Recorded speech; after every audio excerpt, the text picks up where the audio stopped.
안녕하십니까. 더불어민주당 비례대표 국회의원 이수진입니다. 저는 지난 수십 년을 현장 노동자로 살았습니다. 짧지 않은 시간 노동운동을 한 결과 노동계 비례대표로 국회에 진출했습니다. 저 스스로를 노동 이수진이라 부르며 일하는 모든 사람들이 행복한 대한민국을 만드는 것을 사명으로 삼고 있습니다.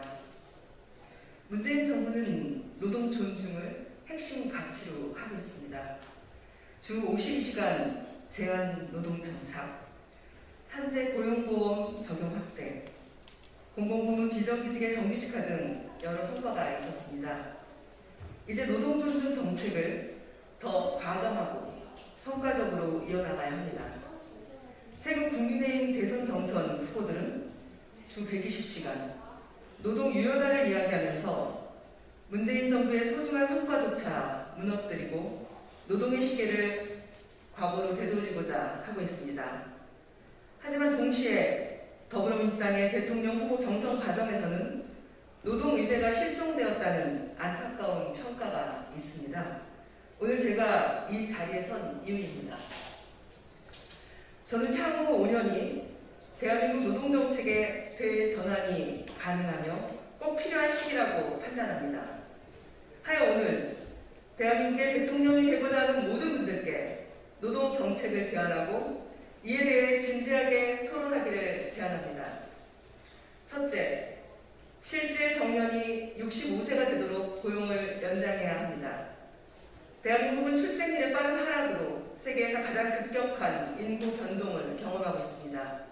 2065년에는 15세에서 64세까지의 생산 가능 인구의 수가 65세 이상 고령 인구보다 낮을 것으로 전망됩니다. 이렇듯 초고령화 시대에 들어서면서 생산 가능 인구 부족이 우려됩니다. 한편 고령자는 노후 준비 부족, 또 사회적으로는 노년 부양비 부담 가중의 이중고가 예상됩니다. 변화를 선제적으로 대비해야 합니다. 현행 60세 정년 제도를 국민연금 수급 연령에 맞춰 2033년까지 단계적으로 65세로 연장할 것을 제안합니다. 이를 위해 우선 청년과 장년, 노동자와 사용자, 전문가, 그리고 정부를 포함하는 사회적 대화기구를 운영하여 합의를 이끌어내야 합니다. 그 성과를 바탕으로 소규모 사업장부터 단계별로 대기업과 공공부문은 맨 마지막에 실질 정년을 65세로 연장하는 제도 개선을 추진해야 합니다. 둘째, 주 4일제 근무 시대를 열어야 합니다. 주 50시간제 도입으로 대한민국의 연간 노동시간은 지난해 1908시간으로 줄어들었지만 아직 OECD 평균보다 무려 200여 시간이나 많습니다. 우리 노동자들이 1년 중 한 달을 더 일하고 있습니다. 우리나라는 여전히 멕시코에 이어 OECD 2위의 대표적인 장시간 노동 국가입니다. 과로사에서 벗어나야 합니다. 일과 삶의 균형이 가능해야 합니다. 더군다나 포스트 코로나 시대를 맞아 노동자에게는 일할 권리와 동시에 쉴 권리 또한 충분히 보장되어야 합니다. 이제는 대한민국의 주 4일제 도입이라는 새로운 상상력이 필요합니다. 그래야 과거 노사정위원회에서 노사 합의하였던 연간 노동시간 1800시간대 진입이 가능해집니다. 아울러 EA급 발암물질인 심야 노동은 불가피한 경우에만 예외적으로 허용하고 심야 근무 노동자에게는 충분한 휴식이 보장될 수 있도록 제도를 개선해야 합니다. 셋째, 비정규직 공정임금제, 사용 제한을 도입해야 합니다. 우리나라의 비정규직 노동자는 2019년 말 기준 약 750만 명으로 전체 임금 노동자의 36%를 차지하고 있습니다. 또한 비정규직 노동자의 월 평균 임금은 173만 원으로 정규직 노동자 317만 원 대비 55%에 불과한 임금을 갖고 있습니다. 이렇게 비정규직의 규모가 지나치게 크고 그 임금 수준도 열악합니다. 이러한 상황을 방치해서는 대한민국의 앞날이 청년의 미래가 절대로 밝지 않습니다. 동일 유사 업무를 수행하는 비정규직 노동자에게 고용 불안에 대한 보상으로 정규직보다 높은 공정임금을 지급해야 합니다. 공공부문부터 임금 인상을 현행 정률제가 아닌 정액제로 시행하여 하우 상박 연대임금의 정신을 시작을 만들어가야 합니다. 비정규직의 남용을 줄이기 위해서는 상시 지속 업무와 생명 안전 업무에는 정규직 고용 원칙을 확립해야 합니다. 2년 단위의 비정규직 노동을 양산하는 현행 기간제법을 대폭 수술하고 파견 노동자에 대한 중간 착취 구조를 없애야 합니다. 넷째, 산재 사망률을 OECD 평균으로 낮춰야 합니다.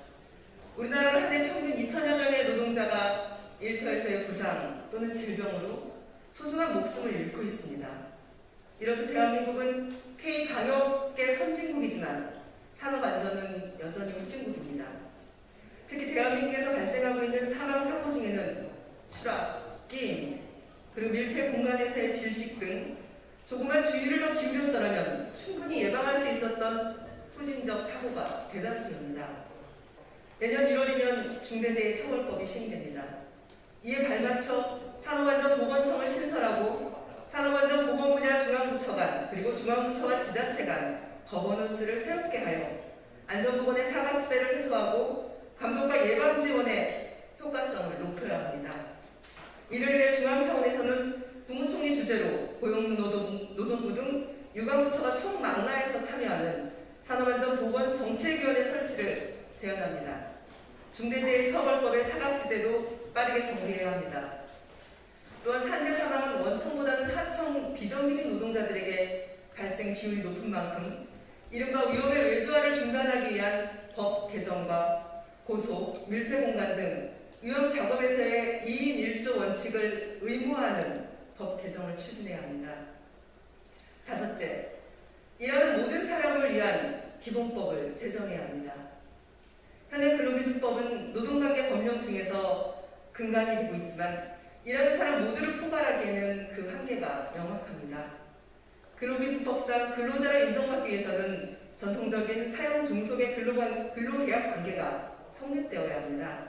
하여 특수고용직 노동자, 프리랜서, 플랫폼 노동자가 노동자, 자영업자 등 전통적 고용관계와 성격을 달리하며 일하는 사람을 충분히 보호하고 있지 못합니다. 이들 비전형 노동계층은 열악한 보수와 사회보험 미적용은 물론 노동관계법의 보호로부터 배제되고 있습니다. 이에 모든 일하는 사람을 포괄적으로 보호하는 일하는 사람 기본법 제정을 제안합니다. 이를 통해 이들이 공정한 계약을 체결할 권리, 쉴 수 있는 권리, 안전할 권리, 차별받지 않을 권리를 보장해야 합니다.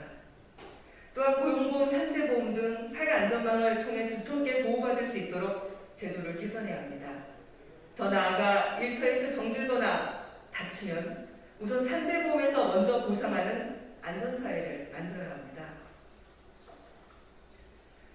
노동 존중을 넘어서 일하는 모든 사람이 중심이 되는 대한민국을 꿈꿉니다. 노동은 우리 삶을 가능하게 하는 원동력입니다. 모든 일하는 사람들이 안전하게 정당한 보상을 받으면서 삶의 균형을 유지할 수 있도록 하는 것이 노동 존중을 넘어선 노동 중심 대한민국입니다. 오늘 저의 제안이 더불어민주당 대선 후보뿐 아니라 노동 중심 대한민국을 바라는 모든 대통령 후보들의 진지한 토론으로 이어지기를 기대합니다. 언제 어디라도 달려가서